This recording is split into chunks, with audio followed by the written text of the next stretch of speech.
So good morning. So let's Good morning, everybody. do our sponsors first. Hi, this is Gail Rubenstein, the founder and CEO of Retail Resilient. Car dealers all over the country love working with us, and let me tell you why. We have two product solutions that they absolutely love using. The first product solution is a Facebook and Instagram school where we build out a curriculum for salespeople and managers. We teach them how to create new car offers, used car offers, and get pre-approved offers. We also have a campaign management program where we generate leads for them, and then they do what they do best, they sell cars. So we train their sales staff on how to handle social media leads. Our car dealers typically say to us, I had the highest grossing month in the history of my business. I'm up double in my volume year over year. We even had a client the other day that told me that he was absolutely blessed because he loved our customer service. Everyone at Retail Resilient works remotely from home. I hire only car people from all over the country, so I hire all A players. They're really good at what they do, and we absolutely love helping car dealers. So give us a try, give us a shout. Any opportunity, we would love to see if we're a fit to work with you. Thanks, Gail. A couple books. It was a little bit hard to find a book specifically on recall. So obviously Phil Edmondson's Lemonade Guide for Used Cars and Trucks, Used Car Buying Guide from Consumer Report, and Automotive Technology Principles for Diagnostic and Service. There's a bunch of other books specifically around technology in cars, but those three I thought were a good starting point. And Barry, you need to provide another video at some point. Hi, this is Barry Jordan from whitegloveperformancegroup.com. I'd like to take a few moments of your time to share how we can make you more profitable. Dealerships all over North America are using our cloud-based power dialing platform, Touchpoint, to manage their outbound sales-generating phone calls. With Touchpoint, your agents can make up to 50 calls an hour. Leave a voicemail, send an email with a link to a video or to your website, all with a click of the mouse. We specialize in empowering your teams to make the calls that make the sales. How can Touchpoint help you increase profit? Check us out, whitegloveperformancegroup.com. That's whitegloveperformancegroup.com. Thanks, Bert. And this is one quick from John. Oops.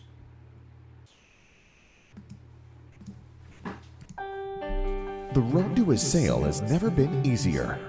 Introducing the 2-day sales process workshop. Whether it's giving your new employees a head start or re-energizing your sales team, everyone can benefit from this relational approach to sales. Attendees will learn to create an outstanding buying experience by aligning the sales process with the buying process and helping customers through the phases of selection, mental ownership, and commitment. With preset performance standards and accountability criteria, we teach the critical skills and behaviors necessary for long-term success, like making unforgettable first impressions to building lasting relationships that result in repeat and referral business. Through lectures, group discussions, PowerPoint presentations, and helpful Q&A sessions, everyone walks away with the knowledge and tools they need to succeed. Included are detailed workbooks with daily routines and framed certificates of accomplishment. Those we've trained have reported closing ratios up to 53.9% and sales volumes up to 235 units per year. Are you ready to maximize your sales team's potential with our 2-day sales process workshop? Contact Automotive Business Solutions today. Thank you.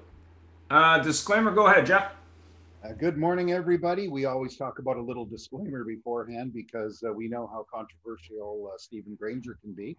And so we just want to say that the opinions here are those of our guests and not necessarily of ours, although in many cases we do agree with it. So we are not responsible for misuse, reuse, recycled, or other copies made by other people.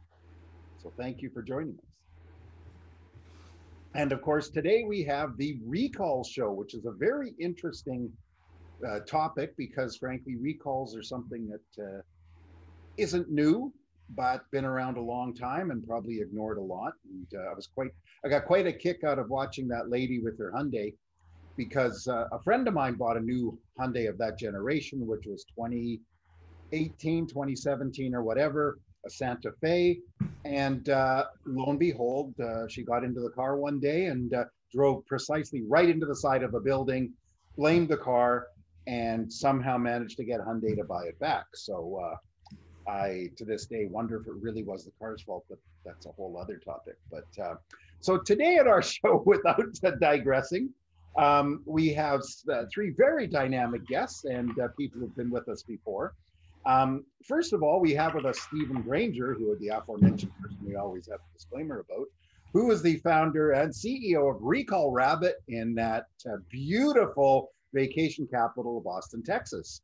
Stephen, you can take a moment and introduce yourself. Hey, yeah, thank you. And I'm excited about the show and the topic specifically. I am passionate about the automotive space. Been working in retail and selling stuff to car dealers for 18 years now.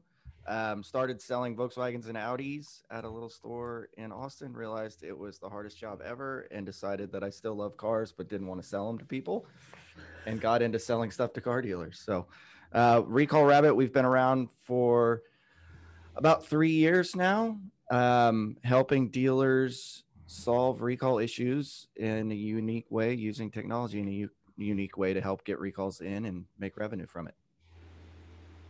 Terrific. Thank you so much for being here again. And yeah, I have to tell you, you were probably the catalyst for this recall show, so thank you. Secondly, we have Dave Foy, who is the new Executive Vice President of Trade Development at Quantum 5 LLC and the founder of FixOp Mastermind in Boston, Massachusetts area officially. Dave, take a moment and introduce yourself, please. Hey, great to be here again, guys. Great show you run here. I am, as you said, Dave Foy, 30-plus year vet of the fixed operation space and dealerships. Started as a tech way back in '87 and worked my way up and now work for Quantum 5, a training company. It's a life change and has been about a month and a half or so, and lovely to be here again. Thank you so much. We appreciate you taking the time. And last but definitely not least is Kate Colacelli, who's the Vice President of Marketing for Dealer FX in another vacation capital of Toronto, Ontario, Canada, for those of you south of the border. And those south of the border know it as the home of Drake. But Kate, can you take a moment and say hello? Great association. And you have your own plane. Yeah. Yep. So yeah, great to be back. I've been in the automotive space. I always say I hate to date myself, but I think this is my 21st year. Always on the vendor side, primarily in marketing. Fixed ops marketing is kind of my background. So yeah, leading the charge at Dealer FX. We're one of the leading providers of service lane technology for dealers across North America. Everything from online appointment scheduling all the way through the entire process. We're trying to digitize and make the entire service experience more convenient for both customers and service staff. So I'm really excited to talk about recalls because this is definitely something that we have helped dealers with in the past. We've helped some of our OEM partners in the past on recalls, and it's a good topic. And I personally just had some recalls completed on my own vehicle in the last couple of weeks. So very timely. For sure. Thank you so much for being here. And Ian, I'll let you take it away. Yeah, so a question for all the guests. Thanks very much for taking the time this morning. I think this is Jeff wearing a Toyota dealership, but back in the day, and they got hit with the recall. You missed it. You got the big deal about recalls. Oh, sorry. What's the big deal about recalls? Let's start with Kate. Questions are not off the cuff. They come. No worries. What's the big deal about recalls? Let's start with Kate. Big deal about recalls. You know, I found that video really interesting when that lady was so scared of parking her car near anything, but yet she was still driving it. That really, that really was troubling. I think recalls are a huge opportunity for dealers to build retention with their customers. I think they are completely missing out on this way of being that trusted advisor. You know, the first thing we see customers when they have, you know, a negative Google review or something like that is like, I was just in for service. Why didn't they tell me I had a recall? Why do I have to go back? Why didn't they have the parts? If they could get their act together, be organized, that customer experience, becoming that trusted advisor, is a huge win for a service department. Okay, fantastic. Thanks for that. Dave? Yeah, from the retail side of it, it's a giant opportunity that is missed by many dealerships. Number one, not many of them actually go out and actively chase the recalls that are available to them. The service that you can get as a result of that car coming in for a recall, a lot of times those are cars that you haven't seen either ever or not recently, and there's a lot of service opportunities there. And another opportunity that dealerships miss is cars that are coming through the department that don't normally get looked at. So lease returns, for example, come into the department. A lot of times they come into the sales side, they get returned, and they go back out and are never looked at by the service department. And sometimes there are some very profitable recalls that now leave your department that you could have had that was free money. And what percentage do you think of recalls dealers ignore? I don't even know if I would guess on that percentage, but I would guess it's a very large percentage.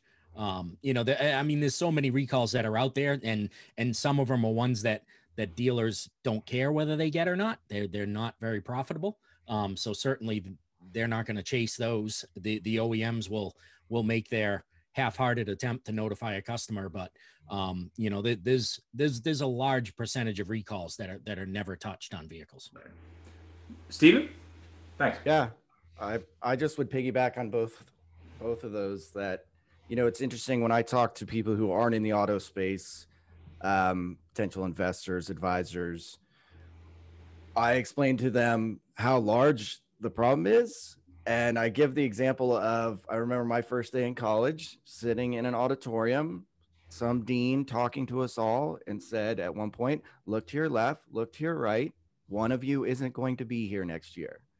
And I use that same thing. Like, if you're driving down the highway, in the United States, it's 1 in 4 cars has a recall. I say, look around. One of those cars probably has a recall. And it could be, to Dave's point, there are some that are minuscule that don't really affect, but it could be the brakes don't work, or there's a problem with the transaxle. So that big Ram truck in front of you could just stop on the middle of the highway, right? So there's serious issues that could potentially affect all of us. And there are a lot of periphery benefits that the other two folks talked about for dealers. I mean, monetarily, you guys keep mentioning the Toyota recall with the gas pedal. There's an even bigger one right now. It's the frame issue that they have on their trucks. It's a $16,000 recall for the dealership. That's what they make from the manufacturer if they get the Toyota in and it needs to replace the frame. I have one dealer that made $150,000 in 8 weeks, pure profit from fixing those. And it was just to Dave's point, it was like going out and searching for it. And that's what our tools help them do, is I find those cars. But it's a huge opportunity, and a huge opportunity for the manufacturers to build awareness. And like I said, there's a lot of periphery things that help dealers when they do these things. It's customer loyalty, but seeing maybe cars they wouldn't see normally. If somebody's got a 10-year-old car, they're probably not going to bring it into the dealership to get the oil change. But if you notify them that they're going to recall, they get in, now they may start engaging with you and getting that 10-year-old car serviced at your dealership instead of Jiffy Lube or Meineke or someplace else, because you've taken that step to show them that you care, right? 100%. Well, I have to say, so surprise, surprise, I ran a Toyota dealership back when the recall scandal hit. But funny thing, you brought up that frame thing, Stephen. I'll never forget when we had a customer comes in one day with an old Tacoma. And when I say an old Tacoma, so this was 2013 and this was a 2002 Tacoma. He bought it from John's homeland in Nova Scotia, where it had been condemned, or whatever term they want to use, unsaleable. And he bought it from a used car lot. Came out, drove it out here, and we're on the other side of the country, for those, other side of the continent, and brought it in because he had a little noise. Our tech happened to be one of those keeners, a Toyota guy, and says, wow, did you know the back of his frame, literally the two cross members at the back on either side of the axle were held on by literally about this much metal. They reached out to Toyota. This is a truck that had 380,000 kilometers on it, with 200 and something thousand miles, and was not worthless, but it was still a $5,000-6,000 truck. But that's it. Toyota put a new frame in it, $14,000. A brand new frame. The guy couldn't believe it. And they paid for a rental for him for the 2 weeks it took, because it took a week to get the frame. Wow. And it's true, the recall's a big deal. And, it's funny because we miss this point about recalls. We say, oh, we do this for safety and for people. No, we're open in business for money. And when that rush started with us with those recalls of the acceleration, we had people lined up trying to get the recalls done. And of course, as Kate mentioned, we couldn't get parts. Finally get the parts, and they're starting to come in. And then we started to leverage those appointments for customer pay and warranty work, people who hadn't been there for years for oil changes. And of course, Toyota people they only came to the service department if there was a problem. Then when we got caught up, we started to use this as a great excuse to call people because business slowed down. So long story short, the question is, which I'm going to hit Stephen with because he's last one to talk, why aren't dealers recognizing this increased value of work, reaching out to their customers and selling recall, to touch on what Kate said, before they come in so they can have the parts? Yeah, I think there's a couple issues that when we reach out to customers about our product that we get pushback, and that kind of fits in that. And one, we're too busy already. We're 2 weeks out. We don't have time. So we don't want to add anything to what we're doing. And what we always come back with is, the one thing we all cannot buy more of is time. And each one of your employees only has so many hours they can work in a day. Why not make that as efficient as possible and work on a recall that makes a lot of money instead of something small that doesn't make the dealership money? I know dealers are great people, but we're not charities. We're all in this to make money. And so that's what parts oftentimes I think there's a lot of also just some old thought process on the fixed ops. And I hate, that's not a good term to use, but like, I know in the past, there just wasn't a lot of money in the recall, right? It was tough. The manufacturers weren't as willing to help and give part, right? And that's changed. I have a couple dealers that are in dealer 20 groups around the country, around the US, and they show me their numbers from their meetings, and warranty, which this fits under, typically does pay more than customer pay. But there is this conception, and I think it stems from previous iterations of recalls, that they don't make as much money for the dealer. And I think we're seeing a change in that mindset. Instead of looking at the recall as just an endpoint, like you guys have talked about, most of our customers that use our tools, half of the revenue they make when they use our tool is customer pay. It's a vehicle to get that customer in, start a conversation, do what you normally do when a customer comes into the bay, so you can help them fix the things they need fixed. On that Toyota one I was just mentioning, I think they made like $115,000 on the warranty work, and additional $80,000 on customer pay on stuff that they found other than the giant frame issue.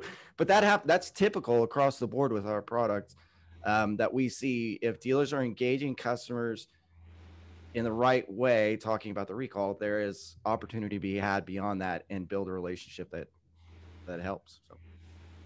Yeah, there's no question there. And a lot of the time your techs are actually not, while they're in the middle of a job, they can't do something else. They might as well get something to fill in that time on that same job. Kate, your position on this? Yeah, I think what Stephen said is right. We hear that a lot. Well, I'm too busy. I don't have enough techs. I'm short techs. We there's always every excuse on why they don't want to go after recall work. I think part of it has to do with not having a process in place or the tools to do it, or being able to hold people accountable to actually following up on recalls, right? If they don't have any type of, if they haven't invested in some sort of a technology or some sort of a database or some sort of CRM that's going to help manage this for them, those customers are getting lost. And that's just, as a service director, they don't have any way to hold their team accountable, right? If there's no way that they can prove, who's actually reached out to customers, brought them back in, there's no accountability there. So I think that that's probably something that's lacking there. I wonder if they're worried about the perception from the customer. Oh, I have to call them and give them bad news. Do some of the employees maybe not want to reach out to customers to bring them in? It's a safety issue. But some of the minor ones, they're going to say, maybe the customer is going to be upset. Oh, I have to inconvenience them. And they're going to be mad that there's recalls on their vehicle, and they're not going to want to buy another vehicle from us again. And I think, like I said earlier, we got to turn that story around and make them, we want to take care of you. We care about you and your car. We want to make sure it's safe. And, we're your trusted advisor on your vehicle. So we have the answers, we have the solutions, we're here to help you. They need to kind of change that narrative and not be the bearer of bad news and inconvenience, I think. Well, actually, I think you touched on something very interesting, because maybe it's the dealer actually motivating the managers to motivate the staff to work on selling recalls. And maybe in this particular case, the dealer's making too much money that he or she are not really, got to be careful there, not really that concerned. Would that be the case, or? Yeah, I think so for sure. I can let the others speak to that, but yeah, I think that they're not looking at it at the revenue potential, right? Like what Stephen was saying, that there's so much other work that's going to be uncovered, especially if it's a 8 or 10-year-old vehicle. It's a great opportunity, but that's all it has to do with, putting in a process, coaching them, and keeping them held accountable to those targets, and making sure that there's actual goals to go after in this area, not just leaving it as, hey, if you have nothing to do, call these people that have a recall. Yeah, that's very true. And you actually mentioned something else where you said about, I don't think the service advisor is really worrying if that customer is going to buy another car from them, but maybe it's the dealer that says, gee, if I tell them there's a problem with their car. Dave, can you give us your feedback on this, why they're not doing this? Yeah, part of it comes down to having the right culture in your store, right? If you have the culture that you are there to take care of your clients, then you want to get those recalls taken care of for them. It's not about giving them bad news. It's, as Kate just said, it's reframing it and making this into good news. Great news. We're here. We're looking out for you. We care about you, and we want to get this back in. We're going to make this as seamless and as painless and frictionless as possible for you to get it in. We're going to make sure we have the parts. So a dealership has the culture that they're taking care of a client. They have a process to make sure that if that customer is coming in, that they have the parts to do the recall. So don't schedule a customer and then have them come in 5-10 days later and say, sorry, we didn't have the parts. Have a process to ensure that the parts are there. And let's look at the other side of this, not necessarily the revenue that's coming into the dealer because of recalls, but the potential revenue that could leave the dealership through liability of not taking care of a recall. So you have a customer that comes in, they have a recall. It's not something anybody is going to make a lot of money on. So an advisor doesn't put it on the repair order, or puts it on the repair order. They don't have parts for it. Instead of rescheduling a customer, God forbid something happens. That is a giant lawsuit with the name now changing on the front of that dealership to whoever it is, Motors, that brought their car in and you didn't do a simple recall. There's liabilities that are giant in today's society that need to be looked at. Dave, it's funny. Part of where Recall Rabbit came from, I managed for Carfax the relationship with Van Tile, and my point of contact there, he was on the operation side, the fixed op side, and he, to your point, was every day was deathly afraid that was going to happen. He would say to me, I am so afraid that some class action lawyer is going to wake up one day and go, hey, recalls are out there. that's the way I could sue every car dealer on the planet and make money. And so he was like adamant about how do we get recalls fixed at every Van Tile store? Like and that was, like I said, kind of the part of the genesis for us, because at the time there was not a good way for him to figure out internally, how do I find the cars that have recalls, and is the data right, and is there parts available? How do we figure that out? So yeah, I'm actually surprised that some smart car guy hasn't approached one of those big class action law firms we see on TV all the time and said, look, give me 2% and here's an opportunity. Ian, go ahead, please. Yeah. In your experience, what is the risk of not making recalls a priority on your customers? Now, obviously, we talked a little bit about that. Maybe we can start with Steven, since we were talking about that. yeah, I think Dave touched on it. I mean, one, it's the liability risk, but also I think, you know, we've all kind of touched on just the customer experience piece of it, right? And I think everybody on this call, and then probably everybody listening, is passionate about the automotive space at some level. And it's already bad enough, the reputation we have. These little things, it's easy. That's the thing that's crazy to me when I get so frustrated. Like, there's a dealer group in the central United States. We talked to them, did an analysis of their inventory. They had 9 stores, and we found I want to say, in their own brands, we found like 400 recalls. That all they had to literally do was take one car from one store to their own other store and fix it. And it was like $17,000 worth of recalls. And they just were like, it's like, well, I think there is a weird block on it. And I think a lot of it is, and Dave could probably speak to this from his experience, is a lot of the management inside car dealers is variable. And so I don't know how to say they have blinders, but they just don't understand it and don't see value, because, you know, in their mind, if I come to a dealer and I say, hey, we can make you an extra $2,000 a month doing our dealer to dealer tool, to them, $2,000 on the variable side is like, right? Like, I spend more than that on coffee, dude, like, or whatever. That their mindset is different than on the fixed op side. And so I think sometimes that's what ends up happening too at a corporate level inside the dealership, is the GM doesn't see a huge value in it. So he's not kind of pushing, or she's not pushing that on the fixed side, even though if the fixed op person wants to do it and buy tools to figure that out, they just don't see the value in it. And would you agree perhaps that also it's that narrow-minded thinking that says, well, I'm getting in trouble for staff costs, so if I do this, I might have to hire somebody else, which means somebody's going to get mad at me for staff costs. Yeah, I think there's probably some. I think there, to Dave's point earlier, it's a lot about good philosophy inside a dealership, right? If it's a well-run organization, they, to Kate's point, right, put process in place, it pays for itself. Like, you could literally have one bay that just does recalls, and you would pay for the tech, the bay, the lights in the dealership. Like, it would pay for itself 10x, but it would take process and want to. Yeah. And maybe somebody might introduce them to a salesman while their car, or a person. Who would have thought? While they're working on their car, they could sell a car. It's possible. Especially if some of these cars are quite old and the recalls haven't been done, right? I mean, and what's going on right now? Car. Yeah, right now, that's not a real opportunity, right? Because of inventory shortages. So it's an opportunity to start thinking about how, with short inventory shortages, how are we going to make money inside the dealership in other ways? What they do is just sell them a 2-year-old at MSRP for a new one and trade in the 4-year-old car. Yeah. Right. Dave, what's your thought?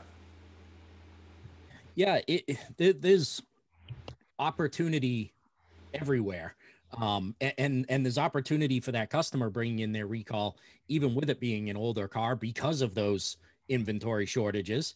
Maybe this is an extra car and they bring it into the dealership and find out that they can get $5,000 or $6,000 for something they thought wasn't worth much, because dealers are willing to pay through the nose to get inventory now. The recalls that are out there are free money for the dealership.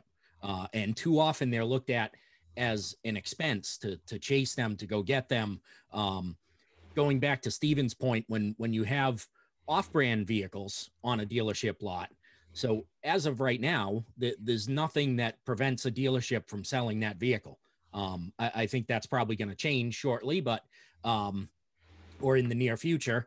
And so from the variable side of it, if there's nothing preventing you from selling that car, then why would you want to tie it up for an additional 3, 4, 5 days where it's not sellable to send it somewhere to get a recall done that they can let the customer take care of once they pick the car up? And it's missing out on that culture piece where you're able to tell a customer, look, we took care of everything on your car. We brought it to another store, a different brand, to get this recall taken care of so you wouldn't have to be inconvenienced. I think there's a good motivation for somebody with a Hyundai Santa Fe to not sell it and get the recall done. Yeah, it's funny, Dave, that you say that. I mean, take a step back and think about that, right, from the consumer experience. And I hear this all the time from dealers where they literally say, well, we don't care. Let the customer fix it after they buy the car. I'm like, think about what you just said. Dave's point, you're like, hi, Mr. Customer. Here's this lovely Hyundai Santa Fe that the engine needs to be replaced, but legally we could sell it to you. Just take it over to Hyundai after you bought it. Like, what? Mm-hmm. Yeah. Oh, and by the way, it's already on the Carfax and the Auto Check report. So you've probably seen this online, or right. Like, that's weird that this car isn't selling because it's got the thing that says it's going to catch on fire, right? Like, it's just a weird mindset. Not a big deal. Of a simple, right? And there are a lot of dealers that have remote repairs, right? Like Dave on his Fixed Op Mastermind call has somebody on there that has a Ford shop. They have like 6 or 7 vans that they go out and remotely fix. Like, you don't have to bring the customer in. There's smart ways to figure out how to get that car fixed that dealers can think about. So, Kate, what's your thought? It's Yeah, interesting. exactly. I was just going to weigh in real quick. It's interesting as we go through this and we listen about these dealers that aren't interested. Well, that's not a big repair or whatever the case may be. I guarantee they'll get interested when somebody starts talking about the Minute Lubes being able to do recalls. When they start taking it to the after shops and they're fully licensed and trained and they can do these recalls, the dealers will be all up in arms and they'll all be mad and upset and everything like that, but they'll have done it to themselves just like they did before. And I don't think it's going there anytime soon, because I think you need factory trained people, but the money is sitting there. And it's such a nice call to make to a customer. Hey, Mr. Customer, we noticed you got this problem with your vehicle. We've got parts in the system. There's no charge to you. Come on in. We'll get it all tidied up. Whether you upsell them or don't upsell them, they got a fantastic story to tell at the barbecue on the weekend about how their dealer called them, got them all fixed up, blah, blah. Didn't even know I had a problem, but they fixed it and all this other stuff. And I find it funny that there's these dealers that enough of them that there's a show about it that are just sitting there not taking this money in. So I find it very fascinating. So maybe that's what you got to do, Stephen, is just tell them that you heard there was legislation coming that Mr. Lube was going to be able to start doing recalls. Kate? Thanks, Barry. Yeah, I think, obviously there's, the financial implications and possibly liability issues, but, going back to customer experience, I think is really important. When you think about, everybody's time is more valuable. They don't want to be inconvenienced going back to a dealership multiple times to have to get something fixed. From the service perspective, our maintenance intervals are longer. You're seeing customers less. Like you said, the mobile technicians, there's a lot of different ways that you can service your car now. So your face time with an advisor is so limited now, and you need to make the most of it and build that relationship so that you're going to have that long-term loyalty. And this is just another way for them to see it as a great opportunity for me to connect with my customer and get them back in the door.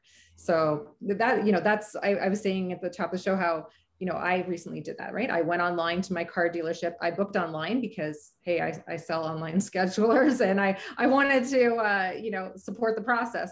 I went online, booked my appointment. The next day I got a phone call from the service department and said, yeah, we see you're coming in on Thursday. There's 3 recalls on your vehicle. We want to get them all done while you're here. So we're going to give you a loaner. and, bring your car in at 8, we'll see you at 4. No problem. Here's your car. I was on my way. It was, they did that extra step, and they proactively looked ahead at their appointments, saw what was required, ordered in the parts, and there was no inconvenience in my day. How did you feel about the fact that you had a recall as a consumer? Did it scare you? No, there was 3. Right. It was like, okay, well, I didn't know that. Great. I'm glad you took care of it. I mean, I was there, I needed my, regular maintenance, and it was done. So it's not a big deal. I mean, things happen. Things are not, going to be built perfect 100% of the time. And I think customers need to know that, hey, things change, things evolve, and there's a better way that we could have built this vehicle, or there's something that, needs some extra attention, and we're going to make sure it's taken care of for you. It doesn't have to be the scare tactic, your car's about to blow up, hurry up and get in there, it's just show the concern for the customer, take care of them, be respectful of their time. And I think that's the opportunity for dealers for long-term retention. Yeah, I mean, it's funny. I was on a call that I do on Fridays on used cars, and one of the dealers on the call had a really interesting thing where basically what he would do is he lists on their website all the work that they did on that car to get it ready for sale. Wouldn't it be great if it all said, oh, and by the way, we also did these 3 recalls that were outstanding that, the guy who sold it probably didn't do, but, we figured in addition to regular safety, we should make sure that the car actually operates properly based on manufacturer specs. So I thought that was a really interesting way to look at reconditioning, but more importantly, to use it as a sales and marketing tool for the dealer, because customers right now are looking for used cars in multiple stores. They're going in to buy a specific used car. So how do you stand out if everyone's got that similar car, right? So yeah, the other piece of that, Ian, is you touched on something interesting. One of our tools connects dealers to help fix recalls on used inventory, and one of the things we talked about is it helps with recon costs, right? If you have a Honda on a Ford lot and the Honda dealer is going to fix the recall, if it's under warranty, they're going to look and fix everything else that they can, which cuts down on your recon costs at your dealership. And to your point, makes it a better car for the consumer to buy. That's the other thing. Yeah, and as long as the culture in the store and the salesman says, oh, well, here, by the way, this is what we did in recon. We're not just charging you $1,500. This is what we actually did. And this is what we also did that maybe some of the other dealers in the market didn't do. And here's why we did it, right? I think Go ahead, Kate. Sorry, yeah, I was just going to say, and one of the, when we're talking about reaching out to customers and letting them know about recalls, I think that's part of the problem as well, is how is this information even getting to the customer, right? Like I had to book an appointment in order to find out there was 3 recalls on my vehicle.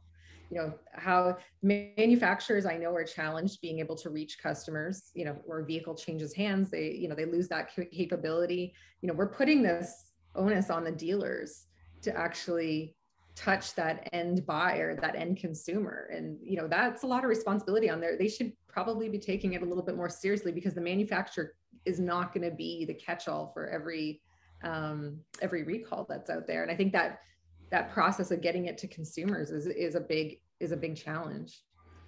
We were talking with an example of that, actually, if I can interject, is you reminded me of something. My daughter has a Jeep, and she keeps getting these recall notices. And I'm a car guy. And I say, hey, you got to get this in. I noticed the other day a recall notice comes, and it's in the garbage. And it isn't even opened. So everybody seems to be relying on the manufacturer to send out a mail, or dealers are sending out an email, or there's no effort being made to actually interact with the customer. And her recall is an airbag recall. Now they probably don't have parts, but I'm saying, come on now,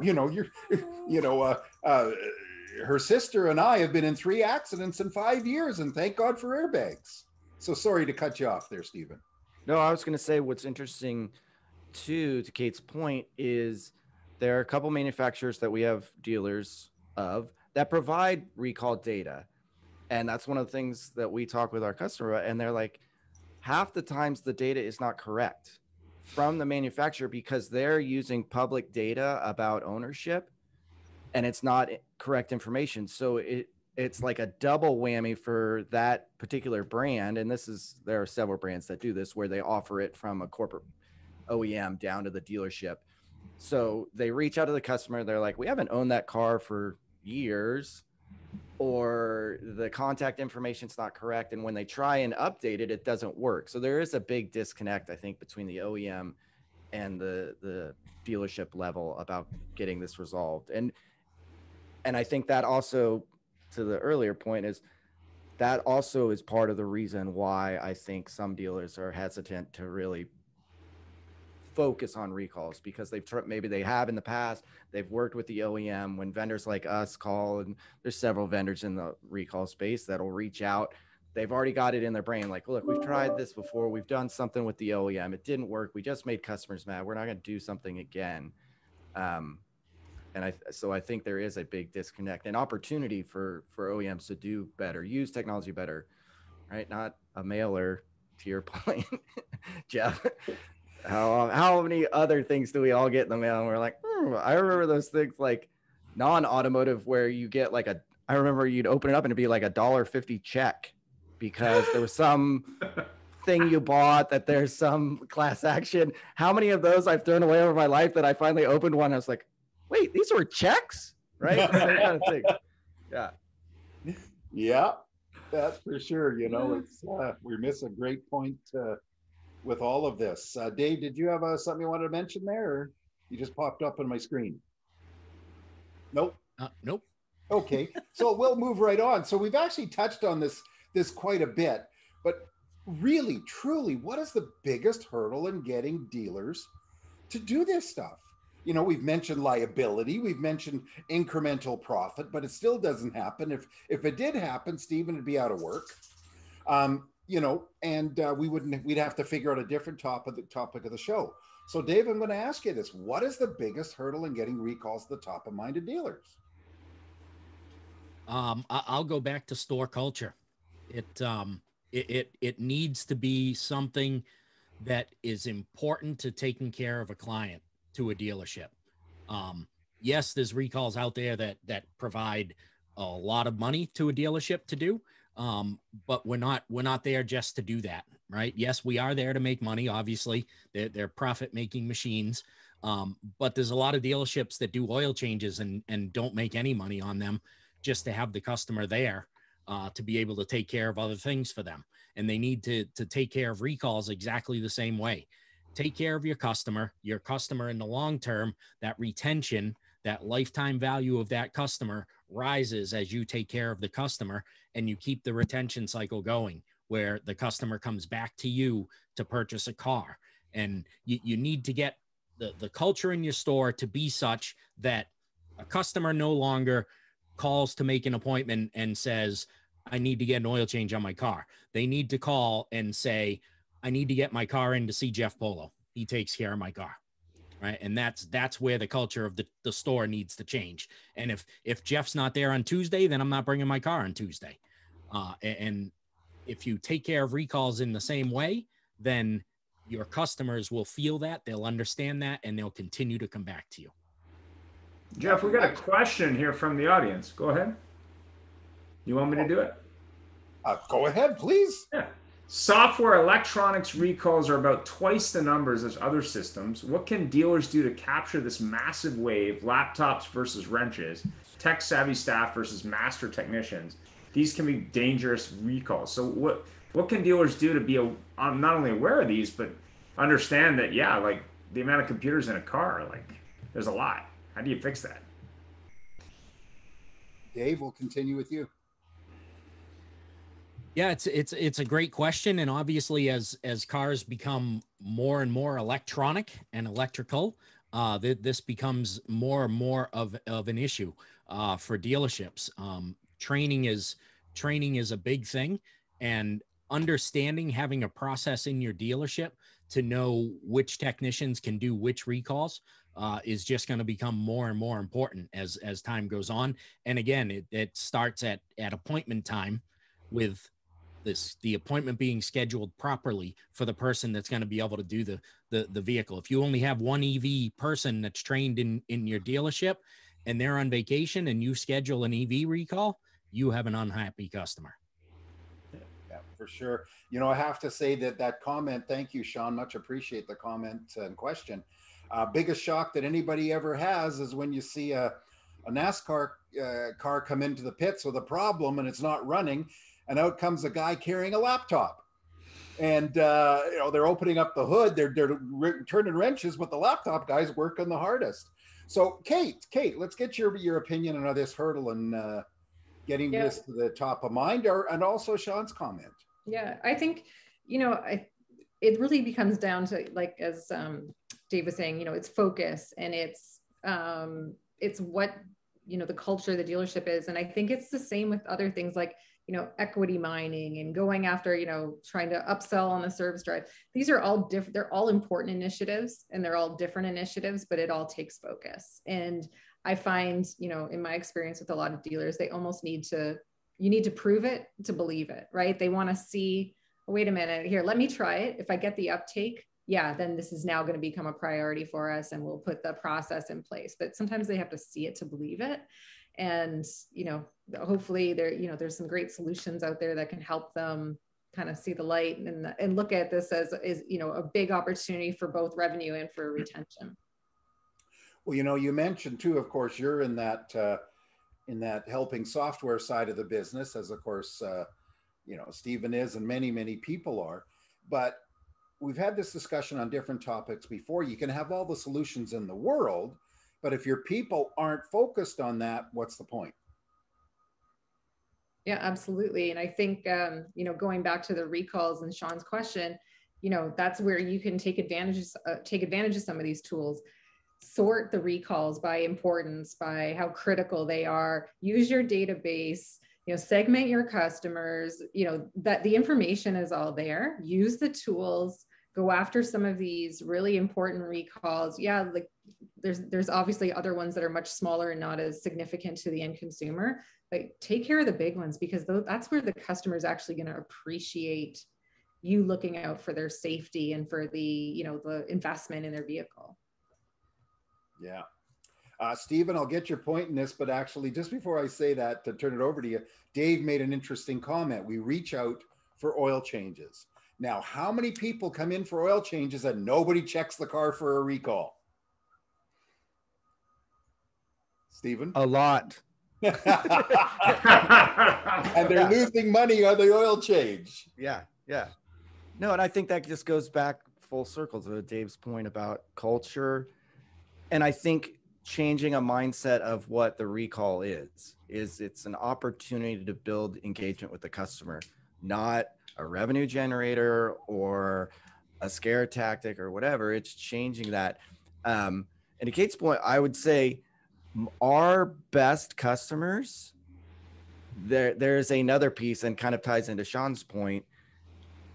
Our best customers have a person that is a technologist in either the store or the group that helps with the data, because, you know, it's Dave's job inside the dealership as the fixed ops manager or the service director is not to manage the data. It's to manage the shop and make sure they're being profitable. And I think this is an opportunity in dealers to start looking at data and finding people that can that in the right way. And we work, to Kate's point, and this ties into Sean's question, Honda has a recall on Odysseys, and it has to do with the infotainment system and the dashboard. They're connected, and there is a problem with the infotainment center. So the center console, when that goes bad, it shuts off the dash. So that means you can't tell the speed, anything, right? All shuts off. Each Honda store gets this machine, it's the size of a desk, to test. If you have to take the dash out to do it, if you accidentally do something wrong, it wipes the data from the dash. So now you've got an odometer that is no longer valid, right? Ooh, like there are huge, listen to that one. huge issues if, to Dave's point, the tech isn't the right person who has been specifically trained on this $25,000 unit of technology that has to do this right.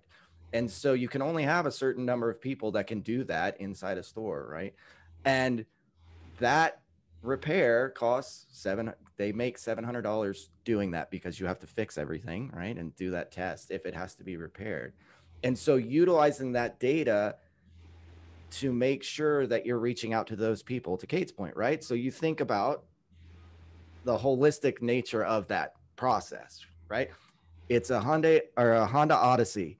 Who is the customer that's probably driving a Honda Odyssey? It's a family person that's got little kids. You reach out to them as the trusted advisor and say, hey, there is this recall that affects your Honda Odyssey. We care about you. We want to make sure you're safe.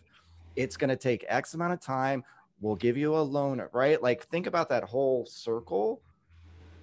You're going to have a customer for life because they're going to be like, they cared about my kids. And oh, by the way, that customer's not going to go, I don't really care about that recall. They're going to come in and get the minimum $700. It could be $1,500. So for that text time, you've just made $700. You know, it's at like an 80% profit margin. Like, the numbers are crazy, but it's not just about the money. It's about the holistic nature of what you've created with that customer, because now they're going to go on Facebook. They're going to go on Instagram. They're going to say, what a great experience. I think one of you guys said they're going to be at the barbecue, right? Like, thinking about recall is just one little piece of that bigger picture and utilizing it as a tool, right? And this is the other thing that I tell investors is, no matter how good Recall Rabbit is, Recall Masters, all the other recall companies out there, we're never going to work our way out of a job. Because if you think about it, cars are manufactured more efficiently than they ever have been in the past 120 years of automobiles. And every day, I have Google alerts set up, hundreds of thousands of recalls happen. They get populated, right? So it's been a change in the way cars are manufactured and all the technology that's in it, but just the R&D length and time has been pushed out. I had one dealer explain it to me because I asked, like, why are there so many recalls? It seems like, is it because we're more litigious? And they were like, well, some of that, but some of it is the way the cars are manufactured now, that in the past, you know, they would start planning for a car and it'd be 8 years before it went to market. And so they would do a lot of the testing in that time. Well, that life cycle has been shortened. And so all that testing is now, unfortunately, been put on people like Dave. It's post-sale, and they have to fix the problems that the OEM would have found, but they need to push life cycles faster, right? So it's just a change of the way manufacturing's happened that's causing all this. And it's an opportunity for dealers and OEMs to build a better relationship with customers. Well, you know, I'll get on the soapbox for an hour and talk about recalls. Just give me a chance. We have a question here from Angie. Jeff? So what are your thoughts regarding voluntary recalls, and should dealers focus on these types of recalls as well? Stephen?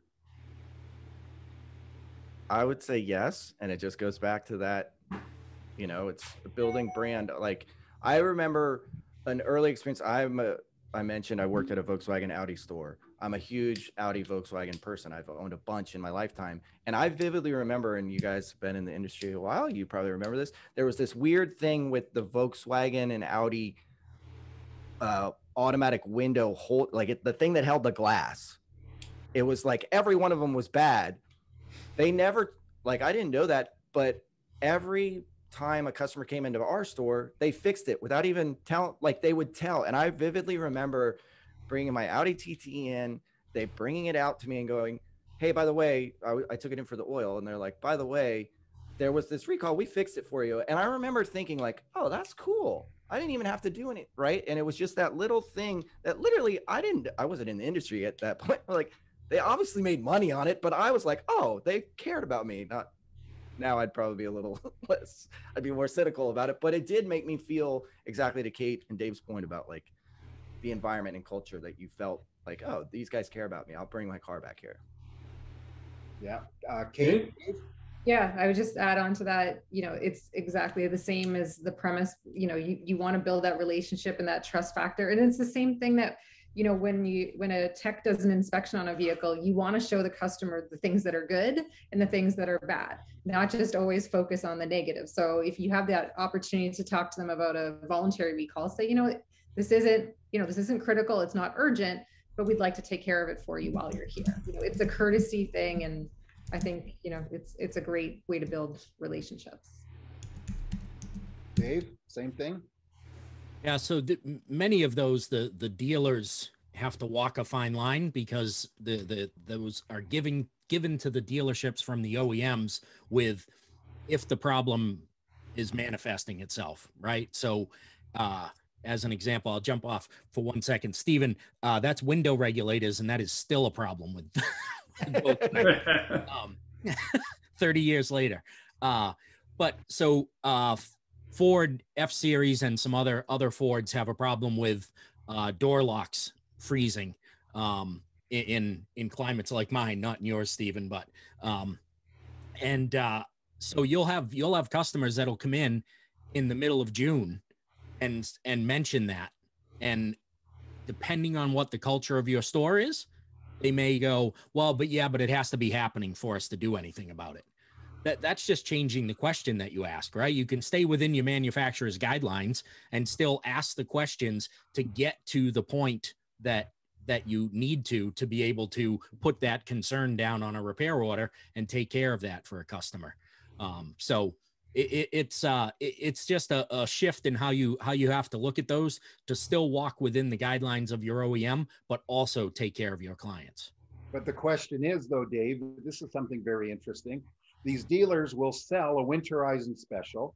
Somebody pulls in with their F-150 for a winterizing special, and they're sitting there going, I can't say anything because the customer has to ask her that.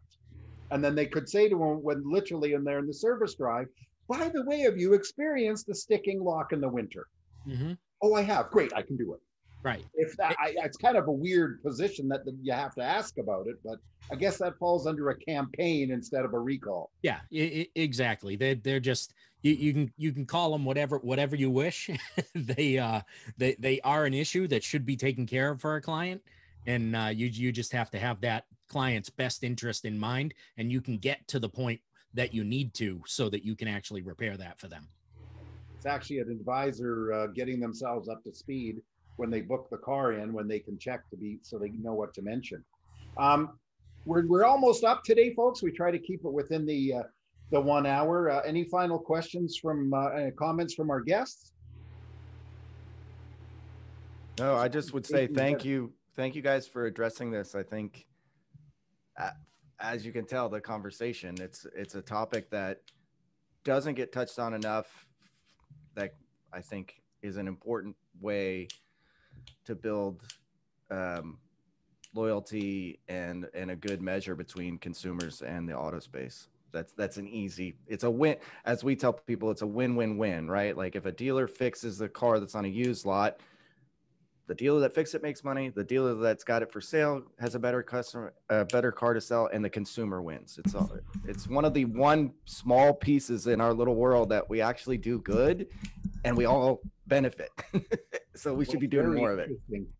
When I was preparing our call script, I partner with a guy in a small little used car lot, and him and I had an argument the other day about the benefit to him in this lot for actually contacting dealers. You know, we get the Carfax and there's all these recalls in this 2010 F350, and there's a bit of a problem in the engine. And I said to him, let's get it to the dealer for the recalls. They'll probably even pick it up, and you might discover something. Well, guess what? There was a recall. They picked it up and they discovered the problem in the engine. We didn't have to pay a guy to do it. And then there's liability. So Kate or Dave, any other comments? I think, like you said, it was great conversation. And I think, the thing that dealers can remember is that there are, like Stephen's tools, there's things out there that can help them with this, right? It doesn't have to be such a daunting task. It's a process, it needs focus, but there's things out there that can help them, and taking care of the customer at the end of the day has got to be number one. Yeah. Yeah, absolutely. Training your employees to take care of clients. It always works in the way that you take care of a client and then you make money. It doesn't work the other way. You make money and then try to take care of a client. You lose retention in the middle, and retention is the world in service and fixed ops. Really appreciate being on today, guys. Thanks very much. Have yourself a great week. Thank you all, everybody. Have a great, safe week. And who knows, we're opening up. The world's going crazy, especially in Texas. All the best. Thanks, Thanks. everybody. Ciao. Bye-bye.